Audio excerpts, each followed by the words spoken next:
Good afternoon. How you making out? I'm doing all right. Back here today with a video. Once again, it's been a long time since we've done a video, but it turns out April's a real busy month for our real jobs and for all the stuff that we're doing with the plants. So we'll give you another tour today. I know it's been a while since we've had a video, but you'll see the progress that's been made. We're finally put some stuff actually in the greenhouse. I planted a few beets in the greenhouse here, and I got a bunch of nasturtium plants here. They're doing really well. The reason I bought these nasturtium plants is because they say they're going to keep the bugs out of my cucumbers and squash and all that kind of stuff. So I think what I'm going to do is keep them in these containers here and put them alongside my squash and cucumbers when we plant them outside to see if it'll work, keep the bugs away from them, because we have a severe problem with squash bugs and cucumber bugs there, those yellow and black ones. So we're going to give it a try. If these nasturtiums do their job, be a very good investment, and they're kind of fun to grow too because they grow really fast, and they're awesome plants. So we're going to go up to the seeding room. It's not really a seeding room now, it's a growing room, so that's where we're heading next. So let's go. So here's the seed room as it looks right now.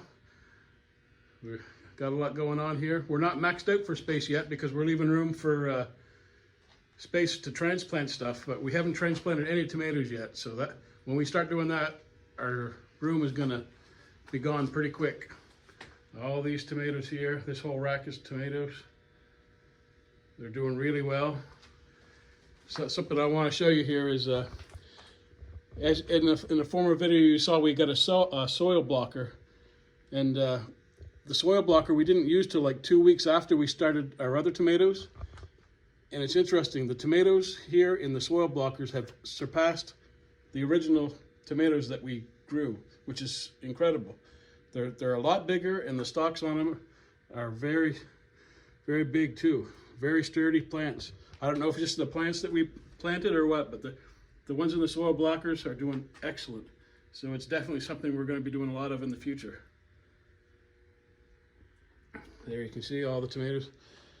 We got a lot of transplanting here to do too. There are some zinnias we tried early just for the fun of it, and they're huge. Need to have something done with them. And these are all straw flowers here. A lot of transplanting to do. They're going to take up a lot of space. I think me and my brother, we decided we're not going to plant straw flowers like this next year. We're going to plant them in the soil blockers. They'll take up a lot of room to begin with, but it'll be such easy transplant. We'll just have to drop them wherever we want them to go. So that's the plan for next year, is to plant all our flowers in soil blockers, or at least as many as we can. So here's my brother here transplanting some of the straw flowers. It's very delicate work. It's by far my least favorite thing to do in the seed room there. It's really delicate work and takes a long time. And like I said, it's going to be nice next year if we can put more of them in soil blockers. It'll take away this job here. It won't be necessary anymore. So there he is going at it. I'm also going to take this time to say like and subscribe so I don't forget. So please like and subscribe.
we're still planting some more seeds even now.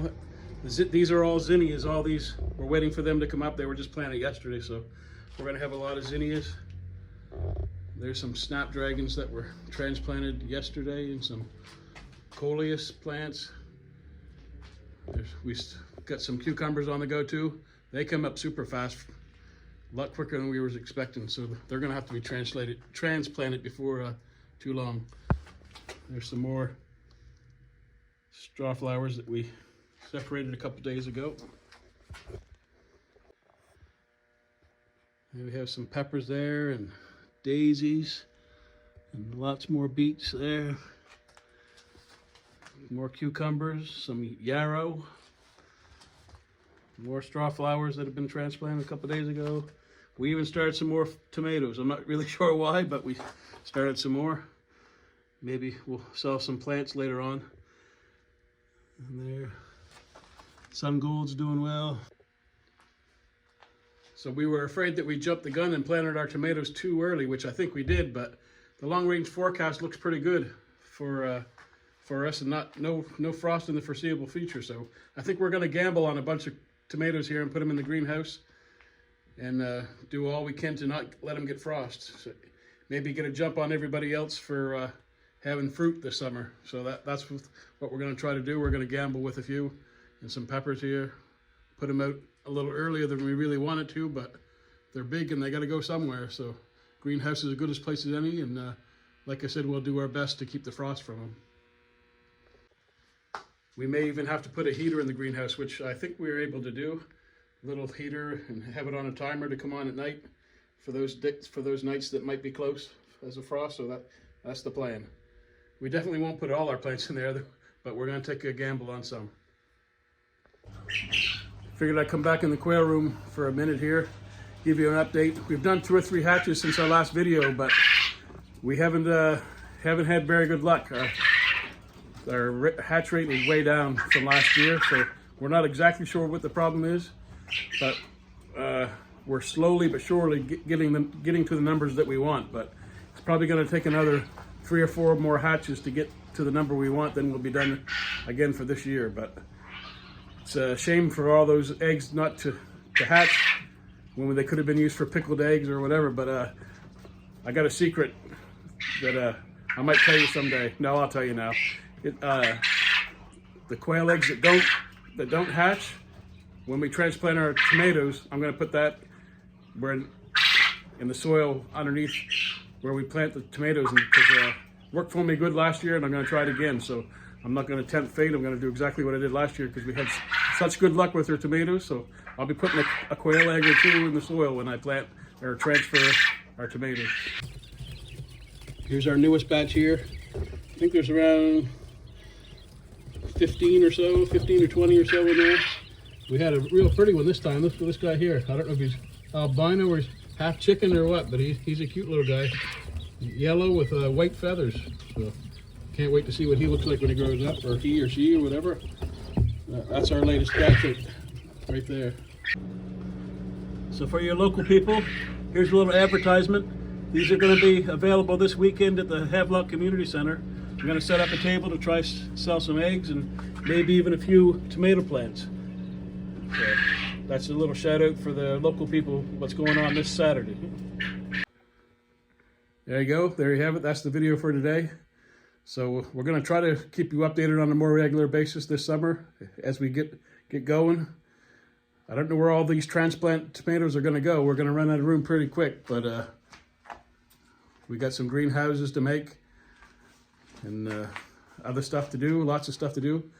It's kind of funny, when my brother said that I should sell some tomato plants this weekend, first thought that came to my mind was, well, we better buy some more seeds. We might not have enough plants for ourselves. So that's the life of a farmer. I guess you get addicted, or a gardener. It's easy to get addicted to putting seeds in the soil. It's so easy, but the work comes later. You never anticipate how much space is going to be needed later on. So we hope the weather cooperates for us, and we can put stuff in the greenhouse and get away with it, and have a jump on everybody else for having tomatoes and peppers for this summer. So we'll see you out at the market, hopefully, and you can come out and say hi. So that's the video for today. See you later.